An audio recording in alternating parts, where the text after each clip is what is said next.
और कैसे युवाओं को अपनी ओर आकर्षित करेंगे? उन पे एक छाप लगा हुआ है देशद्रोह का। सबसे पहले तो आपको कहना चाहते हैं कि पहले उनका मैं भी विरोधी था, इस बात को जान जाइए। लेकिन जब कन्हैया कुमार देशद्रोही हैं, तो आज 8 बरस 8 साल हो गए विगत, और उसके बावजूद भी जेल अभी तक नहीं गए। और यह कानून यहाँ के उनको सिद्ध नहीं कर पाया कि देशद्रोही है। ये तो कोर्ट कानून इनके समक्ष काम करेगी। हमरा कह देने से या और कोई लोग से कह देने से तो नहीं ना होगा। देश कानून से कुमार अगर देशद्रोही होते तो हमरा तो नहीं लगता है कि माननीय मोदी जी उनको छोड़ देते हैं बोलने के लिए, उनको घसीट करके अंदर ले जाते हैं।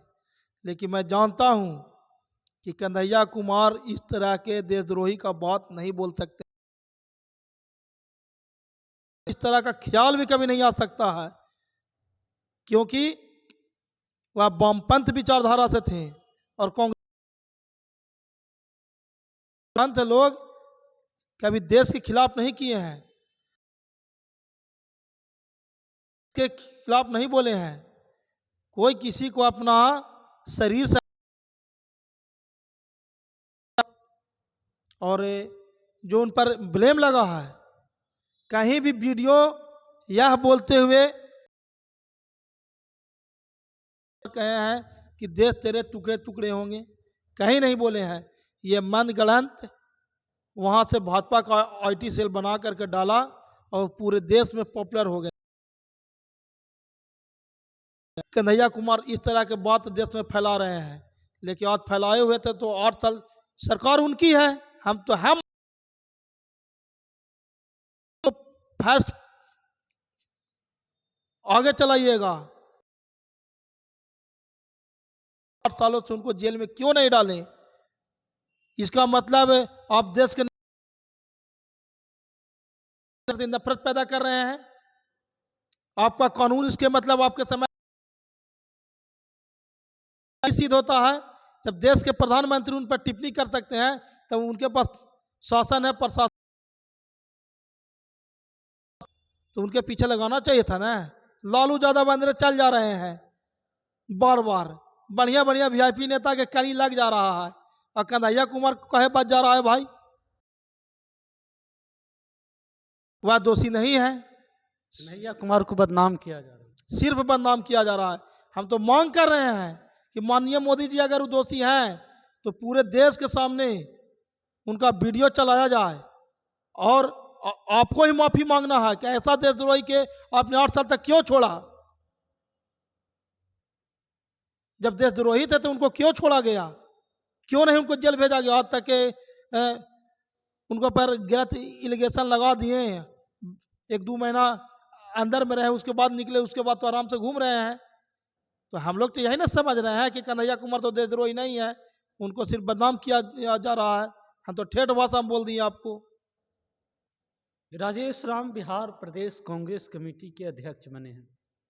दलित वोट को अपने अब बने हैं,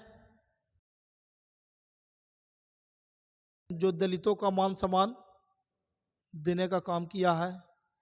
अब तो दलित समाज के लोग को समझना चाहिए कि हमारा हित है। जैसे राम जी दलित समाज से हैं तो सारा दलित उनको वोट दे ही दे। लेकिन एक बार दलित समाज से अपील भी करना चाहते हैं कि आप लोग 20 वर्षों से ठगा रहे हैं, कोई ना कोई ठग करके सरकार बना रहा है, चाहे कोई हो। कांग्रेस को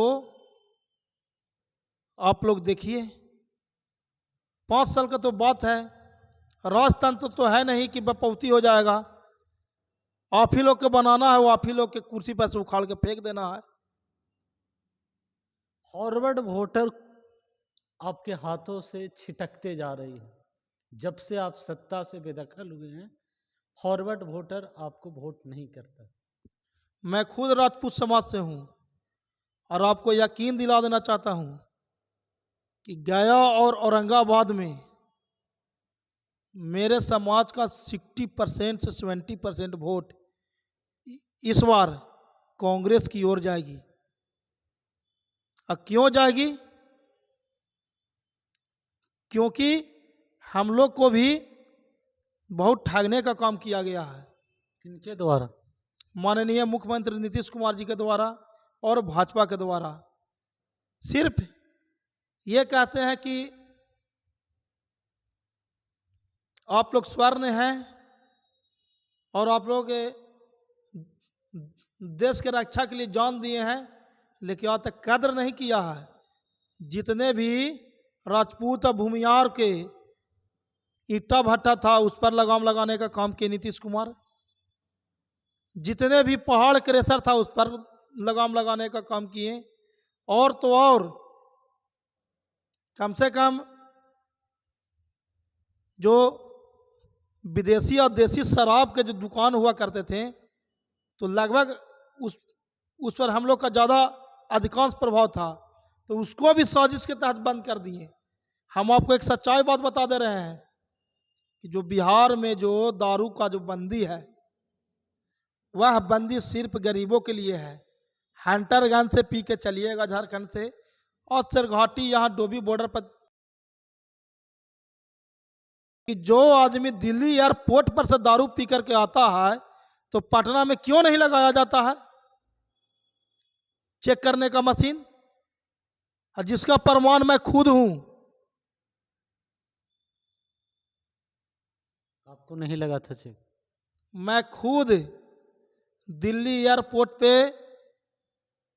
बार में ड्रिंक किए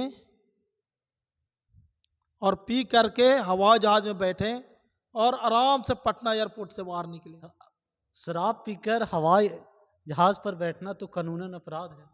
कहाँ तो हमारा कहे नहीं फांसी लग गया भाई? अब उन लोग से ना पूछिएगा, सरकार से पूछिए हवाई अड्डा पर क्यों वहाँ क्यों बिकता है, क्यों नहीं पटना में चेकिंग होता है?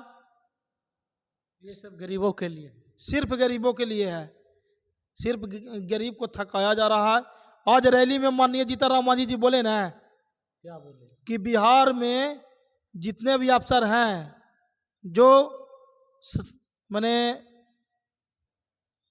गरीबों के घर में घुस जा रहे हैं शराब के बहाने, ये भी नहीं देख रहे हैं कि बहू बेटी सुती हुई है कि जागी हुई है, कौन अवस्था में है। आज सरघाटी की रैली में माननीय मांझी जी बोले हैं और इस मुद्दा को उठाए हैं कि हम सरकार में हैं, हमें भी शर्म की बात है। लेकिन माननीय मांझी जी से यह चीज पूछना चाहते हैं कि शर्म किस बात की कि जब गरीबों का भी ऐसी नहीं कर सकते हैं। मेरे जैसे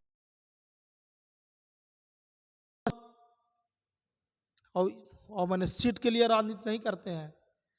जब तक लोगों का हित नहीं होगा तब तक लोगों के बीच में हाथ जोड़ के वोट भी नहीं मांगने जाते हैं।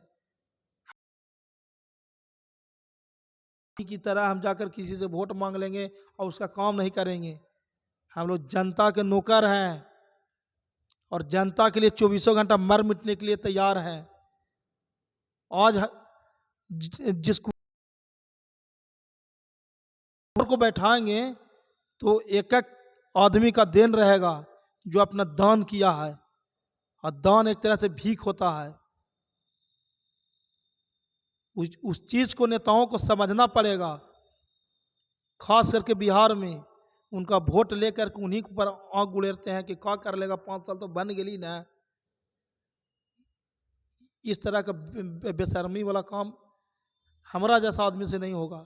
जो लोग सोचते होंगे तो सोचें। सिरघाटी से आप आते हैं, क्या सिरघाटी जो सीट है वह कांग्रेस दावा कर रही है? सिरघाटी सीट पर 100% इस बार कांग्रेस लड़ेगी। इंडिया गठबंधन में राजद रहे या वीआईपी रहे या अन्य कोई दल रहे, यहाँ किन्हीं को दाल गलने वाला अब नहीं है। सिरघाटी सबसे पहले कांग्रेस था। और दावेदार कौन है टिकट के दावेदार? हमरा छोड़ के बाकी सारे कांग्रेसी हैं जो भी यहाँ बरसों पुराना से मेहनत करते आए हैं। हम नहीं हैं लेकर के घूमले चलेंगे कि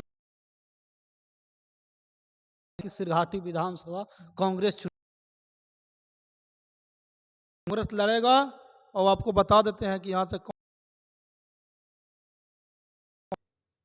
यहाँ बहुत सारे कांग्रेसी कार्यकर्ता पड़े हुए हैं, जंग लग गया था, तो जंग छुड़ाना भी चाहिए और जंग इस बार छूटेगा।